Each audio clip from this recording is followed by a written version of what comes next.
لیکن یہ جو پرنسپل ایک بات کی جاتی ہے کہ جی نگران حکومتوں کا کام صرف ہوتا ہے کہ وہ 3 مہینے کے لیے آئیں یا 2 مہینے کے لیے آئیں اور الیکشن کرا کے چلے جائیں.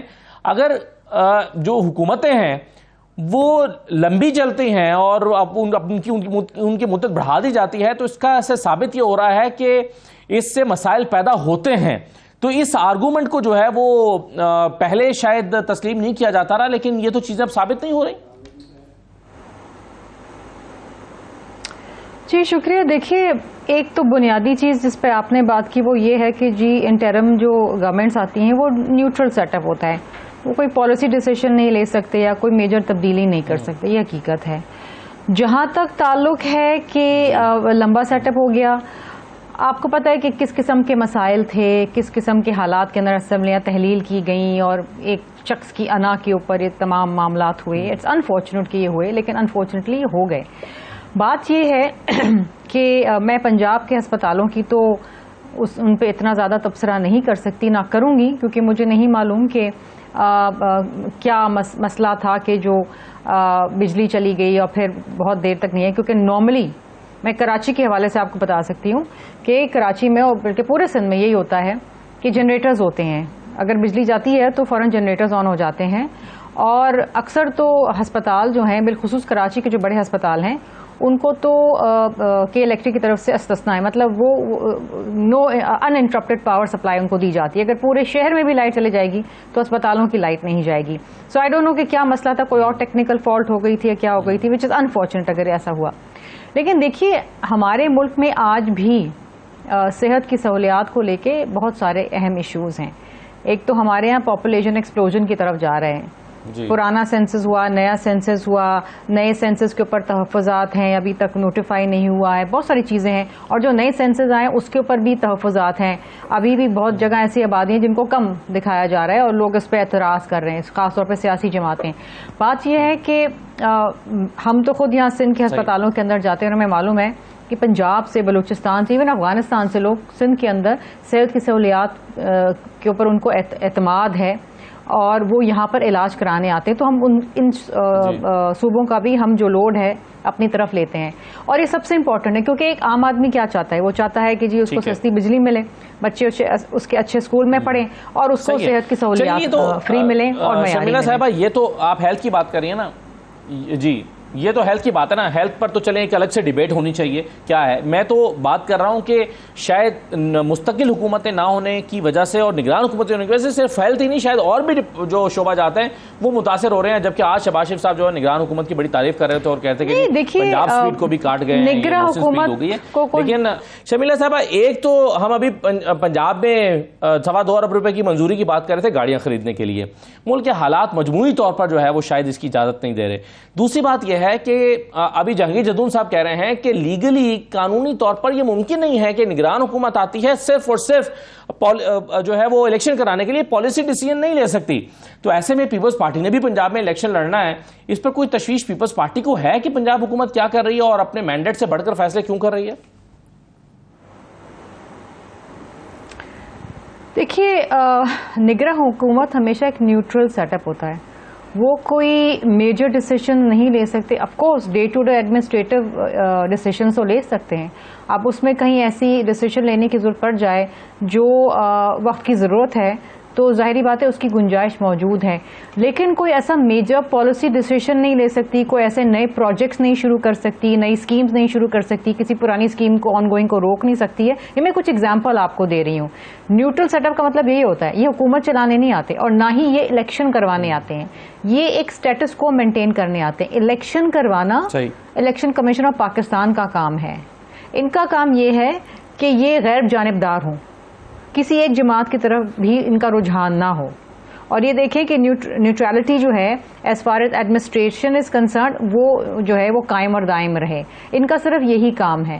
ہاں ایک آدھ فیصلہ اگر مشکل حالات ہیں, کوئی فار ایگزامپل سیلاب آ گیا, شدید بارشیں ہو گئی, اربن فلڈنگ ہوگی یا کچھ اور مسئلہ ہو گیا, کہیں کوئی میجر واقعہ ہو گیا, اس سینیریو کے اندر آپ کوئی میجر پالیسی ڈیسیشن لے سکتے ہیں, اناؤنس کر سکتے ہیں.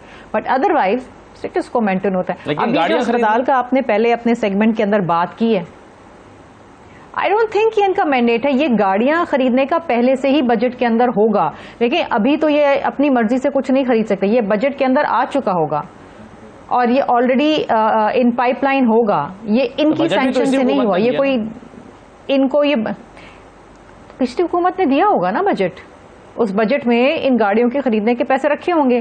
وہ پیسے اب جا کے ریلیز ہوئے ہوں گے جولائی کے بعد. ٹھیک ہے نا, جولائی میں, جون میں بجٹ آتا ہے, جولائی میں ریلیز ہوئے ہوں گے اور اس کے بعد جو ہے وہ گاڑیاں خریدنے کی بات کر رہے ہیں وہ. بٹ یہ ہر چیز بجٹڈ ہوتی ہے. یہ آؤٹ آف بجٹ تو بہرحال نگران حکومت نے دیا ہے اور اسی نگران حکومت نے اس کی منظوری دی ہے. اچھا, ایک اور چیز مجھے بتائیے شرمیلا صاحبہ, اور وہ یہ ہے کہ ظاہر ہے معاشی حالات سب کے سامنے ہیں. ڈاکٹر خاقان نجیب صاحب اس کو بہت تفصیل سے بات بھی کر رہے تھے. جی کہیے. اب یہ ایشو ہے اس پنجاب سیٹ اپ کے ساتھ, یہ ان کا ہے کیونکہ اسمبلیاں پہلے تحلیل ہو چکی تھی, تو اور جو نگراں وزیر آئے, ظاہری بات ہے کہ اسی سیٹ اپ کے اندر بجٹ بنا, ان کو ہی بجٹ بنانا پڑا اور بجٹ دینا پڑا. ٹھیک ہے, سو یہ ایک ایشو ان کے ساتھ ہو سکتا ہے. لیکن ادروائز اب جیسے اب ہمارے یہاں سیٹ اپ آئے گا, باقی دیگر صوبوں کے اندر سینٹر میں بجٹ آئے گا, تو بجٹ ہم دے چکے ہیں. اب جو انٹرم سیٹ اپ آئے گا وہی کام کرے گا جو بجٹڈ ہے. آؤٹ آف بجٹ وہ کچھ نہیں کر سکتے. ٹھیک ہے, رائٹ. شرمیلا صاحبہ, ایک سوال میں آپ کے سامنے اور رکھنا چاہتا ہوں, وہ یہ ہے کہ ہم ابھی ڈاکٹر صاحب بھی بتا رہے تھے کہ ساری ہماری صورتحال معاشی طور پر کیا ہے, اور یہی وجہ ہے کہ جو اس وقت وفاق میں حکومت ہے, اتحادی جماعتوں کی مشاورت کے ساتھ آسٹیرٹی میئرز لیے گئے تھے. لیکن ہمارے سامنے جو خبریں آ رہی ہیں وہ یہ ہیں کہ 2020-21 میں 22 غیر ملکی دوروں پر جو ہے وہ 3.5 کروڑ روپے خرچ ہوئے تھے. لیکن 2022-23 میں 25 جو وزیروں کے غیر ملکی دورے ہیں اس میں 8.5 کروڑ روپے خرچ کر دیے, جو کہ پچھلے سال سے تقریباً سیم تعداد میں دورے کیے گئے تھے کیبنٹ ممبرز کی طرف سے, اور یہ 150 گنا زیادہ پیسے خرچ ہو گئے ہیں. آپ کے خیال میں یہ تمام فیکٹس اینڈ فگر جو ہیں یہ ڈیمیج نہیں کریں گے حکومت کو کہ آسٹیرٹی مہم کا اعلان کر کے خود اس پر عمل درآمد نہیں کیا اور کروڑوں روپے خرچ کیے ان دوروں پر, جبکہ اس پر کم پیسے خرچ کیے جا سکتے تھے؟ دیکھیے خان صاحب, 2 چیزیں ہیں. پہلی بات تو یہ ہے کہ ہمیں ہر دورے کو اس کے ایک سیپریٹ پرسپیکٹو میں دیکھنا پڑے گا. مجھے نہیں پتا 25 دورے جو ہیں کس نے کیے ہیں, کون سی وزارت کے وزیر نے کیے ہیں, کتنے ضروری تھے کہ نہیں تھے. We have to see that. دوسری چیز یہ ہے کہ انفارچونیٹلی کہنے کو تو یہ لگتا ہے کہ جی 25 دوروں پہ 8.5 کروڑ روپے, لیکن جس طریقے سے ہمارا ڈالر ہے, جو مہنگائی ہے, ظاہری بات ہے کہ ان دوروں پہ اتنے پیسے تقریباً لگ بھگ خرچ ہونے تھے.